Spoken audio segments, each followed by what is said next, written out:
Eu sou o Otávio, eu queria perguntar uma coisa para você, Miura, e acredito que os outros possam estar envolvidos nisso também. No processo de adaptação de uma música, como você decide? Porque traduzir uma música de outra língua para a nossa exigem sacrifícios. Às vezes a gente perde alguns sentidos. Às vezes em uma frase está falando duas coisas e você só pode falar uma. E eu queria entender como é o processo de decidir esse sacrifício. Boa tarde, Otávio. Eu quase conheço você. É um processo difícil adaptar uma música de japonês para o português, porque tem, às vezes, barreiras culturais também. Um exemplo já é o demônio, assim, já começando com polêmica. É diferente, né? No Japão, às vezes, é mais folclórico do que uma coisa aqui, né? Quando fala da música, é muito pesado. Tem essa questão também que a gente toma cuidado um pouco para ver se a música é pesada. Mas enfim, o difícil é manter a fidelidade e manter a fidelidade das notas. Então, às vezes a frase é Susume, aí a gente quer terminar com E, né? Tipo, vou vencer, exemplo bem simples. Mas aí então a gente tenta a sonoridade, a fidelidade, a tentar manter a quantidade de notas, né, sílabas. Quando a gente corta também uma nota ou outra, também é perigoso. A gente traduz em português e a gente vê o que é a palavra meta tag quase, né? Essa palavra é muito importante de manter. Então a gente faz alguns sacrifícios, a gente coloca uma balança. Ficou ou às vezes a sonoridade, ou a rima, ou sabe. Mas a gente tenta colocar mais rima que a japonesa, porque a japonesa não tem tanta rima assim. É complicado, é um processo difícil. Mas que bom que o pessoal está gostando. Mas espero que eles tenham paciência de, às vezes, eles descartaram mais tal frase, eu gostava. Então, assim, às vezes a gente consegue fazer literal também. E uma outra coisa que é difícil é quando é inglês. Porque em inglês tem hope, mas em português hope é tipo, hope é tua não, hope. Mas aí em português é esperança. É tipo, assim. Aí em japonês é kibo. Aí kibo já são 3. Aí então a gente tem que ou aumentar uma nota, não sei, a gente tem que ver, ou botar pra fé, às vezes. Esperança, fé, próximo. Então às vezes a gente chega nessa proximidade. Ninguém quer. Então?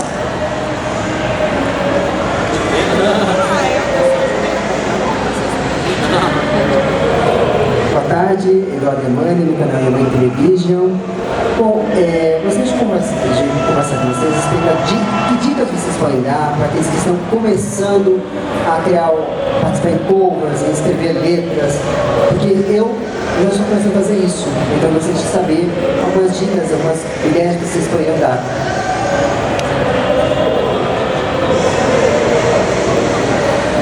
Vou passar pela veia aqui. Deixa eu ver. Eu acho que nessa questão, né, de fazer covers e tudo, a gente precisa primeiro. A afinação, eu acho que é uma questão importantíssima, né? O tempo. Mas, deixa eu ver. Sim, você tem que escolher bem a música, dependendo do seu timbre. Acredito também que a escolha do que vale a pena, do que você curte primeiro, né? Das músicas de anime, dessas que te falam mais, e começar pelo que você gosta. Eu acho que isso é muito importante, porque às vezes a pessoa vai pensar, isso aqui é mais famoso, vou fazer disso aqui, mas não combina com ela.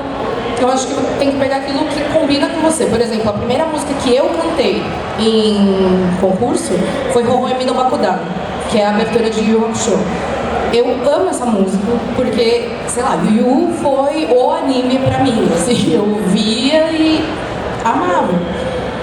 As músicas todas, incrível. Então, eu sempre priorizei aquilo que eu gostava e que tinha muito sentido pra mim. Acho que é isso. Eu acho que, complementando, se você quer começar algo, o que eu sempre falo até para os meus alunos, a gente tem que gostar de algo a ponto de você querer estudar, de querer ir atrás, de querer, eu quero começar um canal de cover de música de anime. Então Então, primeiro, eu vou cantar, então eu vou buscar o conhecimento de como eu posso cantar melhor, como eu posso melhorar minha voz, como eu posso colocar, se eu vou cantar em japonês, eu vou fazer versão em português, mas se eu vou cantar em japonês, como é que é a pronúncia, né? Porque assim, são coisinhas que, assim, são detalhes que se a gente deixa pra trás, alguém que está fazendo um canal agora, a busca dessa pessoa provavelmente é fazer sucesso, né? Dar certo. Então eu vejo assim, pelos anos que a gente tem de experiência, de pessoas que a gente conhece, quem sempre dá certo é quem sempre estuda demais, vai atrás, busca conhecimento, busca melhorar. E assim, a gente entende que faz parte do processo, a gente começa como a gente está, mas busca sempre se aprimorar. Eu acho que isso é fundamental para alguém que quer ter uma carreira de mais longo prazo, sabe? Porque a gente fica muito afobado de querer fazer as coisas hoje e beleza, tem que começar, só que busca melhorar, vai atrás de assim, entender melhor o mercado, entender melhor o que você precisa de substância para você crescer naquilo, entendeu? Então eu acho que isso é a principal dica, você estudar e continuar se aprimorando cada vez mais. Oi, boa tarde, eu sou o Uti, um grande fã. Eu queria perguntar para vocês, como é que é quando vocês estão iniciando a produção de uma música? Digamos que vocês tenham um consenso de uma obra que todo mundo gosta, e aí vocês entram, já aconteceu de entrar com o conflito, não, eu quero cantar, não, eu que vou cantar. Como é que vocês dividem? Na verdade, acaba vindo pra mim, né? Eu decidi, mas eu acabo perguntando, não perguntando, mas é que eu vejo pelo timbre da voz. Nossa música combina muito com o Edu, com a nossa música combina com o El, que não está aqui, mas é que a gente tem bastante um leque de vocalistas, né? Infelizmente, assim, tem vários vocalistas de outros estados, e a gente não consegue, às vezes, fazer show com todos os cantores, mas por sorte, a gente tem um leque de vocalistas e vocal feminino, assim, o bom é que as duas aqui são bastante versáteis, então eu consigo passar, assim, bastante música pra elas, mas vem muito disso. Às vezes acontece de eu lançar uma música e a pessoa fala, nossa, por que não me chamou? Mas acontece. Tem bronca? Isso não tô sabendo não. Tem bronca, eu falo pra ele, se você não me passar pras músicas tal, eu não falo mais com você. Mentira. É um exemplo, a V quer cantar Churato, né? A gente nunca lançou Churato no canal. E eu quero cantar Sailor Moon, fica aqui meu voto pra Sailor Moon. Tá registrado. Tá registrado. Por exemplo, Sword Art Online geralmente chama a V, a Bruna. Aí dependendo, tipo, a Mob Side chama a V, já tem umas meio que a cara, né?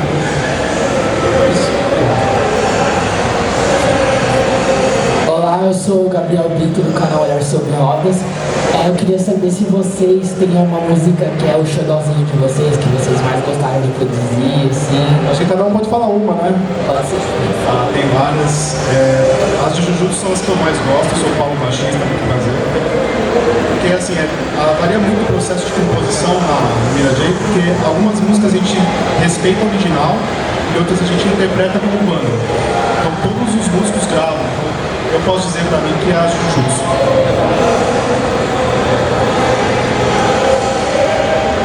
Bom, pra mim, acho que até por questão de carreira, assim, o Gurengue é muito especial.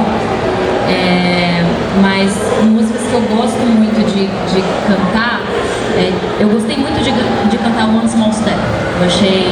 Eu amei essa música quando eu ouvi, eu não conhecia, e aí ele me passou, eu falei, se você passasse essa música pra outra pessoa, eu ia ficar muito chateada.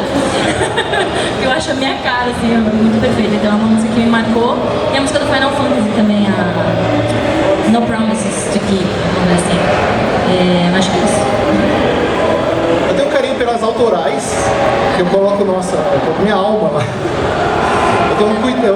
Eu gasto muitas horas fazendo as autorais, e teve autorais que a gente entrou em alguns jogos indies, então esses são os meus xodós. Mas se for falar de cover, eu gosto da Cry Baby, do Tokyo Revengers, a Bluebird, com certeza, mas a Humbring, do Attack on Titan, bom, são várias, né? Bom, vou passar para o Eu gosto de música que poucas pessoas conhecem, eu acho. Eu gosto muito das de Pokémon. Não é a Temos que Pegar só. Eu gravei a Lola e eu pedi na época pro Miura pra gente ver se o Fábio Lucindo podia fazer a introdução, porque o Ash fala no começo dessa música. E ele aceitou. E pra mim foi muito, muito especial, porque amo Pokémon e amo a voz do Fábio Lucindo. E cantei a Lola. Então a Lola XYZ, que também é outra música de Pokémon. E eu sei que era só uma, mas eu vou falar mesmo. Kiss of Death, da Nakashima Mika, porque a Nakashima Mika é a cantora, uma das que mais me influenciou na vida, assim. E aí eu pude cantar uma versão, foi muito legal. Bom, eu sou o Edu, vocalista também. Eu gosto muito das músicas de Digimon, Butterfly e Flyer. Mas falando de Pokémon, acho que a música que eu mais curti gravar foi a Cássia. A Cássia do Pokémon. Essa música, acho que é do Bob of Chicken. É isso mesmo. É sensacional, uma música linda. Poxa, foi um prazer assim, gravar essa música. Até hoje eu ouço e fico muito satisfeito assim, com o trabalho que eu fiz nela. É isso. Oi, eu sou a Sui, muito fã do trabalho de vocês, acompanho há um tempão. A primeira vez que eu pude ver vocês ao vivo, então estou muito feliz. E eu queria saber se vocês sentem uma dificuldade nas músicas mais recentes, assim, nas estruturas. Eu conversei com uma banda que é muito amiga minha, que são o pessoal do Senpai Old School. Eles falaram que Idol do Yoasobi foi muito difícil para eles. Queria saber se tem alguma que vocês têm sentido também. Falei com a Carol já disso, de Idol, porque a Carol é a vocalista da Senpai. Idol é um desafio, né? Porque as músicas novas, eu vejo que tem muita letra. E o negócio é muito rápido. Gente, sem brincadeira, a gente às vezes olha, né? Fora que parece que tem umas 3 músicas na mesma, né? Tem 3 músicas enxertadas numa só, né? Eu não sei, do instrumental eu sei que é muito complicado, né? Mas do vocal, eu posso dizer, é muito demandante. Não tem onde respirar, por exemplo, sabe? Tem uma banda chamada Creeping Nuts, que fez o Dan Dan Dan, o Masher, né? O Bling Bang Bang Born. Essas a gente teve muita dificuldade porque é rap, né? Então para adaptar é difícil, para ensaiar também o Rafa canta agora Bling Bang Bang Born e é uma sofrida. E assim, uma música antiga, tem algumas músicas antigas que são muito difíceis. O instrumental pode. Asfixia. Asfixia é uma das músicas mais difíceis que eu já cantei. Asfixia e Just a Dice. Nossa senhora, é um trava-língua. Gente, calma, deixa eu entender o que tá acontecendo aqui. É difícil, assim, aí eu olho pra ele e falo assim, lá vem você com essas músicas, né? Você não pode me passar uma Sailor Moon. Sailor Moon ninguém quer me passar, mas essas músicas vêm, né? Na verdade, para o show, né, essas músicas mais eletrônicas, a gente é uma banda, então não dá, é complicado a gente usar playback com a banda, então a gente fez um arranjo para os instrumentistas tocarem, então batera, baixo, guitarra, fazer dueto, então a gente tem um processo também de rearranjo para montar o repertório do show. Então é para encaixar a voz com o vocalista, porque a melódica é diferente da Bruna, então a gente faz todo um processo de escolha do que é melhor para o vocalista e também para adaptar essas músicas eletrônicas para executar no show e não descaracterizar a música, que é o mais difícil. Olá, meu nome é Aline, eu sou do Vamos Dançar, que é um fã-clube de Just Dance.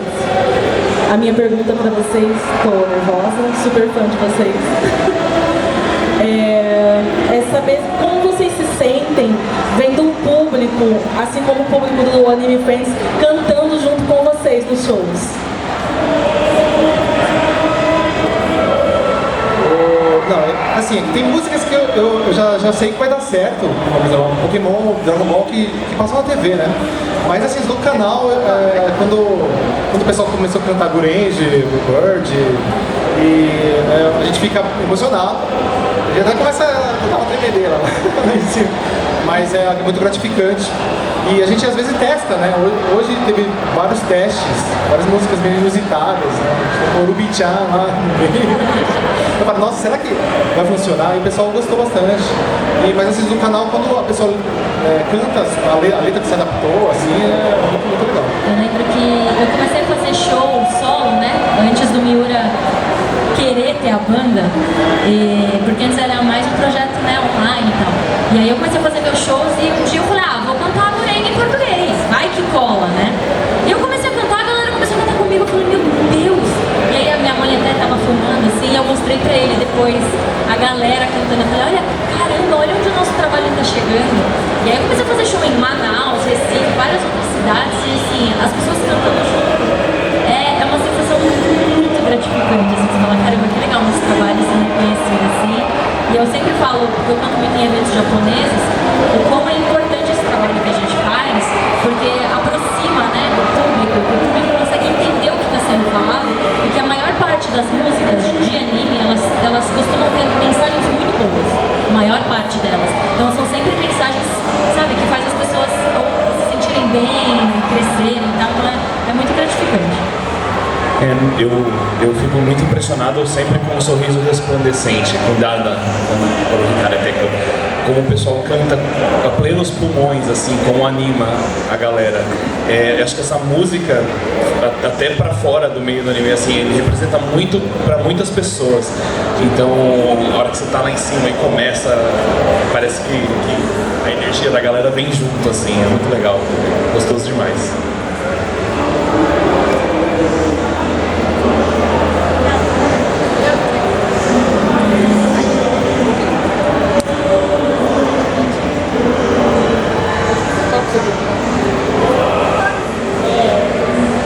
Qual das músicas que vocês fizeram que vocês mais gostaram? De todas?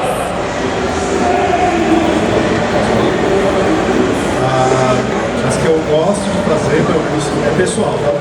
São as que geralmente a gente grava com uma proposta de banda. Não só faz original, a gente coloca o nosso tempero na música. Então eu tinha citado anteriormente que todas as Jujutsu a gente fez isso. Todas do Tokyo Ghoul, que não sei se é um anime que o pessoal conhece, mas são músicas complexas, que tem a satisfação artística, né, de você tocar, e também a gente tem que agradar o público. Então eu continuo falando que as músicas de Jujutsu Kaisen, das mais contemporâneas, são as que eu mais gosto. Acho legal. Posso falar uma recente? E já vou fazer até campanha pra galera assistir mais, pra ver se a gente coloca no próximo show, que é Hashire Sakamoto Days. Assistam, por favor, eu quero cantar essa música ao vivo. Essa música foi muito gostosa de gravar. Das recentes, é uma das minhas favoritas.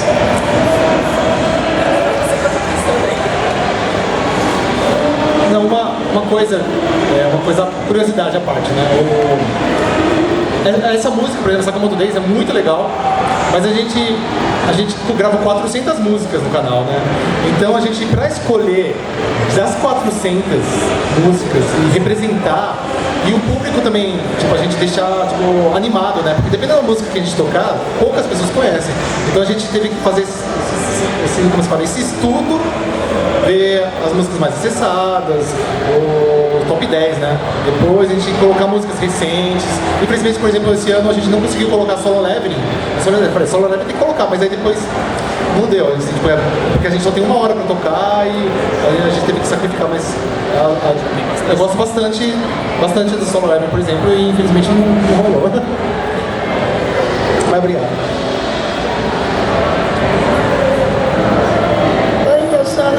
E eu gostaria de perguntar como foi o começo do canal para vocês? De onde que veio a ideia de vocês começarem a entrar nesse mundo? Se for muito grande, pode ser resumida a resposta. Não, sim, mas tem uma curiosidade que a gente tocava em evento de anime desde 2005. Então, eu tinha uma banda chamada Animagines, eu tocava, eles tinham J-Squad, que é tipo Animagines, J-Squad. E a gente tocou 10 anos em evento, a gente mais tocava do que gravava. Aí assim, depois de um tempo a gente parou de tocar anime, eu fiz minhas outras bandas e tudo mais, mas bateu vontade porque assim, quando eu vou compor uma música, sou muito japonês. Não sei se porque os meus pais são japoneses, aí eu componho meio que falando em japonês já. Aí eu tinha feito 2 músicas autorais, aí então eu ia fazer um canal, o Mirajinhas, meu sobrenome, Eu fazia um canal de música autoral e depois uma cover. Autoral, cover, autoral, cover. Mas aí, como as covers começaram a bombar e tinha muito pedido, a gente meio que deixou um pouco de lado as autorais. Mas a primeira música do canal foi o Edu que gravou, e ele ia casar. São casados. E foi na época do casamento deles. E foi bem marcante, até por causa disso, né? Também. Foi uma época legal. E a gente então começou uma música autoral e depois a gente foi pra games, depois foi pra anime. Five Nights at Freddy's a gente gravou, e depois a gente gravou Dragon Ball, aí começou para mim. E por sinal, Dragon Ball foi a primeira música que o Paulo gravou também. Faz 10 anos, então o processo instrumental, eu e o Daniel, a gente sempre foi parceiro, termo de arranjo, então os covers a gente estava produzindo junto, o Daniel já tinha as músicas próprias prontas, aí o pessoal foi entrando, porque cada música exige um tipo de vocal diferente, então tem a Bruna, o Edu, depois a Verônica, todo mundo veio junto, e aí foi crescendo. E aí, assim, a gente ficou gravando 8 anos sem fazer show. Aí ano passado foi a nossa estreia, porque a gente já estava recebendo tanto pedido que agora a gente começou. Mas obrigado. A Bruna foi uma das responsáveis, ela ficou insistindo para ter que fazer ao vivo. Aí a gente está aqui.